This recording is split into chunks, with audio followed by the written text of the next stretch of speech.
Te he llamado por tu nombre. Cristian Gálvez. Capítulo 7. Año 30 después de Cristo. 3790 del calendario judío. 783 del calendario romano. Jerusalén. Jesús de Nazaret, Rey de los judíos. Jacob lo leyó de nuevo. No podía ser. Igual no alcanzaba a leerlo correctamente. ¿Se trataba de una casualidad? ¿Entraba en los planes de Dios? Pilatos, en su ironía, había cumplido la profecía. Jesús, crucificado y calumniado bajo la inscripción de Rey de los judíos, era proclamado Dios. Yeshua Hanotzri Wemelech Hayehudim, Yahvé. Yo soy. Yo soy, pronunció una voz meditabunda.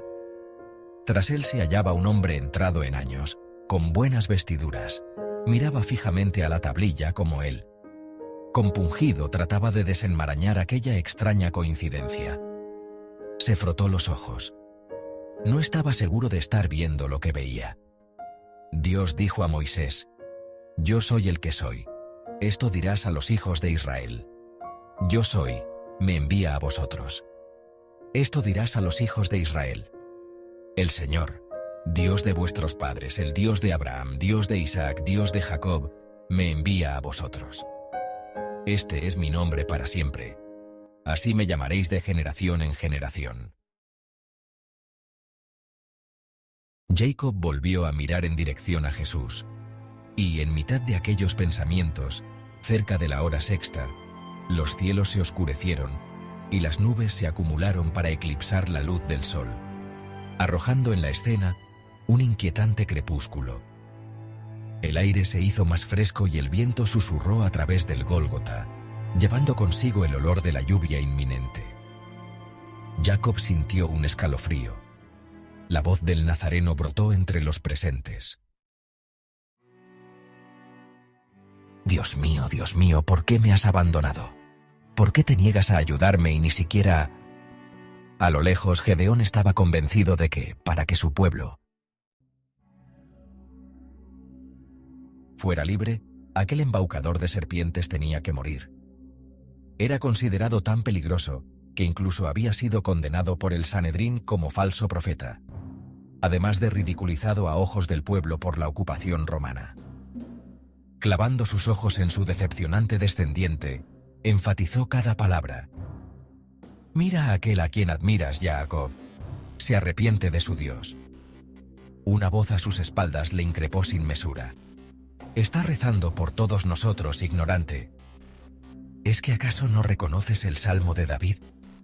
Al final es rescatado y triunfante.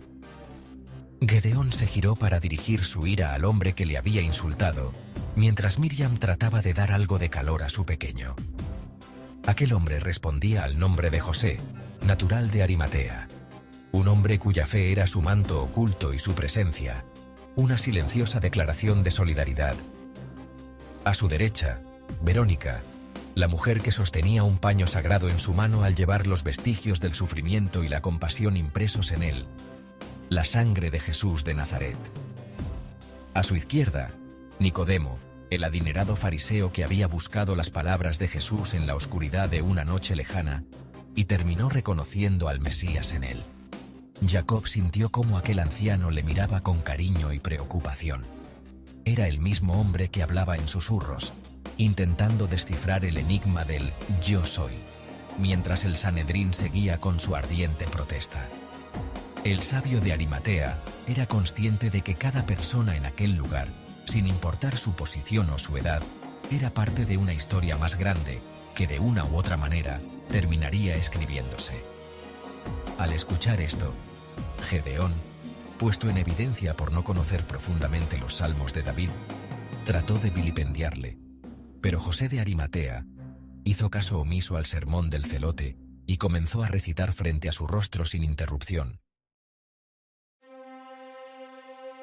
Y dijo Isaías: Él soportó nuestros sufrimientos y aguantó nuestros dolores. Nosotros lo estimamos leproso, herido de Dios y humillado. pero Él fue traspasado por nuestras rebeliones, triturado por nuestros crímenes. Nuestro castigo saludable cayó sobre Él. Sus cicatrices nos curaron. Todos errábamos como ovejas, cada uno siguiendo su camino. Y el Señor cargó sobre Él todos nuestros crímenes. Maltratado, voluntariamente se humillaba y no abría la boca. Como cordero llevado al matadero, como oveja ante el esquilador, enmudecía y no abría la boca. Sin defensa, sin justicia, se lo llevaron. ¿Quién se preocupará de su estirpe? Lo arrancaron de la tierra de los vivos. Por los pecados de mi pueblo lo hirieron. Miriam miró con devoción al hombre de barba canosa, bueno y honrado, que había osado enfrentarse a su fanático marido. Y, dándose cuenta Gedeón, con su perversa decepción al ver al llamado Mesías sucumbir ante el poder del consejo de ancianos del pueblo, les increpó a los tres. Este es el destino de todos aquellos que desafían el orden de las cosas, que traicionan a los suyos y amenazan la paz de Israel. Jacob no dejaba de observar a tres figuras que se encontraban en un drama que iba a marcar la eternidad. Jesús, mortificado, con el peso de la humanidad sobre sus hombros. María, su madre, un pilar de dolor y amor incondicional. Y Juan, el discípulo amado, testigo del inmenso sacrificio. A medida que los minutos pasaban, cada respiro de Jesús se convertía en una proclamación de fe y perdón. Pero había también un momento destinado a lo personal, un intercambio final con su madre y con Juan que iba a sellar una relación eterna en medio del caos de aquella trágica escena. Mirando hacia abajo, a través de la bruma del dolor, Jesús encontró los ojos de María. No hacían falta palabras para comunicar el dolor y el amor que compartían en aquel momento. El vínculo entre ellos trascendía el lenguaje. Estaba tejido en el mismo lienzo del universo. Aún así, Jesús habló, suponiendo cada palabra un esfuerzo titánico contra el tormento que lo consumía. Mujer, he ahí tu hijo. Su mirada se desplazó luego hacia Juan con una intención clara e inquebrantable. He ahí a tu madre. En esa fracción de eternidad, Jesús no solo encomendaba a su madre al cuidado de Juan asegurándose de que ella fuera amparada después de su partida, sino que también establecía una nueva familia, forjada no por lazos sanguíneos, sino por el espíritu de amor y unidad que él había venido a enseñar. Era un legado de cuidado mutuo, una instrucción final que destacaba la importancia de la comunidad, el amor y el sacrificio. María, aunque desgarrada por el dolor de ver a su hijo en tal tormento, recibió las palabras de Jesús como mujer, como madre y como creyente. Su fe, aunque probada por la más cruel de las realidades, permanecía inquebrantable. Juan, por su parte, recibió el encargo con una dignidad y una seriedad que superaban su juventud. La confianza que Jesús depositaba en él era tanto un honor como una inmensa responsabilidad.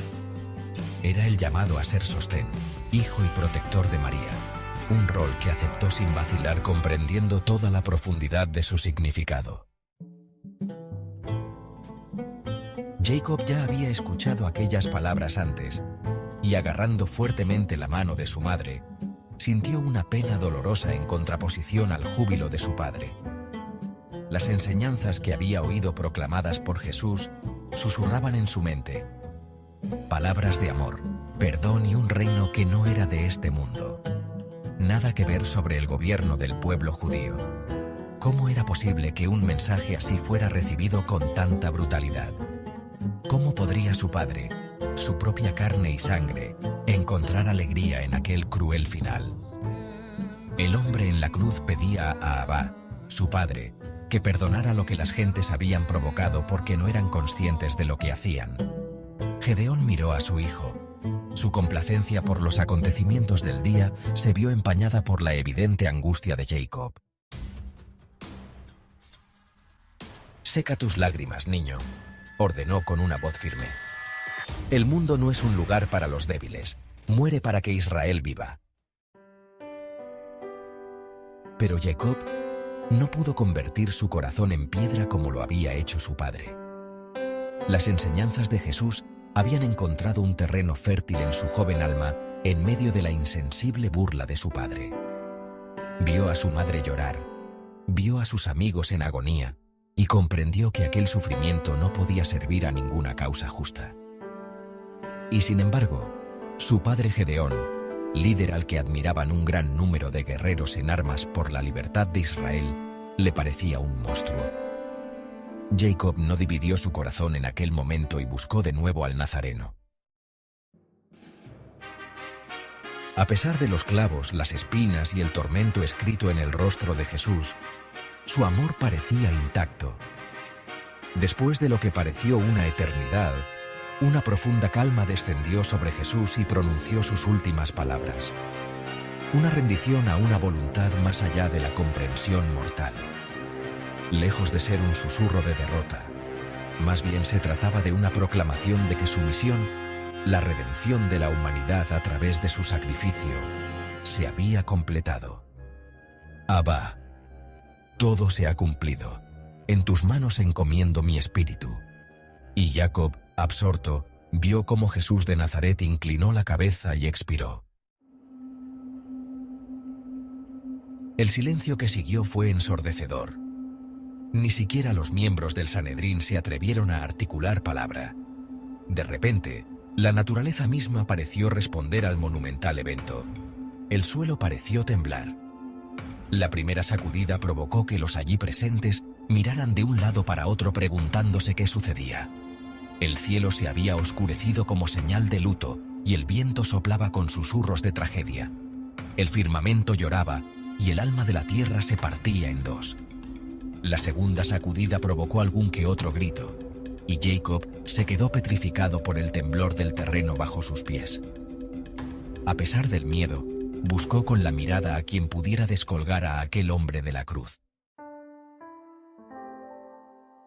Sus ojos comenzaron por su madre Miriam, que contemplaba compungida cómo el hombre que había desafiado la interpretación de las leyes y había predicado el amor, entregaba su último respiro. Junto a ella, el de Arimatea y Verónica se cubrían el rostro con manos temblorosas, incapaces de soportar la vista de la tragedia que se había cernido sobre el Mesías. Después buscó en el pie de la cruz central donde la madre de Jesús estaba inmóvil por el dolor, con su corazón desgarrado entre la promesa de salvación y la desoladora pérdida de su adorado hijo. Juan, con los ojos rojos e hinchados por el llanto, se mantenía cerca de ella, ofreciendo su presencia como único consuelo. La de Magdala, cuyos sollozos brotaban con la fuerza de un torrente, yacía postrada en tierra, con su cuerpo sacudido por el suplicio. De nuevo miró al hombre, a Jesús, a su amigo, tan inerte. A su corta edad, Jacob no poseía demasiados conocimientos sobre la muerte, pero sintió perecer en aquel lugar junto a él. Los legionarios romanos, habituados a la muerte y la severidad de sus deberes, observaban incómodos, sintiendo cómo el ambiente se impregnaba de un sufrimiento inquietante. Incluso ellos, en su rígida disciplina, no podían eludir completamente la tristeza colectiva que se desplegaba ante la escena final de aquel ejecutado. Todo lo demás sucedió de una manera vertiginosa. Ante las tinieblas que se cernían sobre el lugar, los legionarios quisieron finiquitar aquel espectáculo. 2 de ellos rompieron las piernas de los bandidos, mientras que Longinos, con una lanza, certificaba la muerte del Nazareno atravesando su costado. Jacob se violentó con aquella lanzada. Sin embargo, Gedeón veía más que justificada la ejecución, considerándola necesaria, como si de un escarmiento se tratara para desanimar a los falsos profetas. Dio media vuelta, y tras empujar al de Arimatea con el hombro, caminó firme hacia la ciudad arrastrando a su mujer y a su hijo, quienes, tras unos pasos, se encontraron con una figura solitaria entre la muchedumbre, una presencia casi fantasmal mientras la luz mortecina se aferraba a los lejanos olivares. Sus ojos estaban hundidos, Su rostro era el de un hombre que había visitado un lugar del que nunca podría regresar, y sus manos sostenían una bolsa cuya plata no parecía menos pesada que las cadenas que ahora estaban atadas alrededor de su espíritu. El celote, Jacob y su madre, reconocieron inmediatamente al hombre, aquel cuya traición había entregado a Jesús a manos del Sanedrín. Una sonrisa malévola cruzó los labios de Gedeón mientras se acercaba al discípulo deshonrado. Judas. La voz de Gedeón tenía un tono duro de triunfo. Has hecho bien en liberarnos de ese blasfemo. Tus acciones serán recordadas por defender la ley y preservar nuestros caminos. La mirada de Judas se levantó para encontrarse con la de Gedeón. El corazón de Jacob se aceleró de lástima al ver a Judas, con quien había compartido algún momento, porque no vio en sus ojos la mirada de un traidor, sino la mirada inquietante de un alma perdida que buscaba una absolución que nunca llegaría. Estaba claro que el hombre que tenía delante estaba desprovisto de cualquier orgullo o satisfacción. Judas dirigió su mirada hacia la cruz. Él era la luz del mundo. Volvió su mirada al pequeño Jacob. Y ahora estamos en las tinieblas. Y, llorando, se arrojó de rodillas al suelo frente a Jacob. El niño no dudó en soltarse bruscamente de su padre y abrazar a aquel hombre maldito. No era la primera vez que abrazaba a Judas, como tampoco era la primera vez que le veía llorar. Ya intentó consolarle tras terminar la última cena que compartió con Jesús, y como aquella vez, aquel ánimo tampoco serviría de nada. Los miembros del Sanedrín, uno a uno, partieron de camino al templo. Los ejecutores terminarían encontrando el velo del templo rasgado en dos de arriba a abajo, como si tratara de simbolizar el fin de una antigua barrera entre Dios y la humanidad. La muerte de Jesús abriría un nuevo camino hacia la reconciliación y la vida eterna. Gedeón arrastró a su mujer e hijo cantera abajo hacia una de las puertas de Jerusalén. Jacob, en un último acto de rebeldía, no apartó su mirada del lugar de la crucifixión. Al pie de la cruz, José y Nicodemo trabajaban con reverencia, desprendiendo cuidadosamente el cuerpo de Jesús de los maderos que habían sostenido su sacrificio. A pesar de la crudeza de los clavos y las marcas de sufrimiento, había una serenidad en el rostro de Jesús que resonaba con la promesa de paz que había proclamado en vida. El descenso fue un acto de piedad y valentía llevado a cabo bajo la mirada atenta de los legionarios romanos. El cuerpo de Jesús, liberado de la cruz, estaba a punto de ser envuelto delicadamente en una sábana limpia. María, acercándose, tocó con suavidad el rostro de su hijo, una última caricia de madre que pretendía trascender la muerte. «Mírame», susurró Jacob esperando aquel gesto cómplice que tanto identificaba su relación con el carpintero de Nazaret. Jacob comenzó a sentir cómo el calor fraternal y la complicidad que le ofrecía Jesús, algo que nunca le mostró su padre Gedeón, se desvanecía. «Por favor, mírame», volvió a suplicar el niño. Pero Jesús, inerte sobre su madre, no abrió los ojos.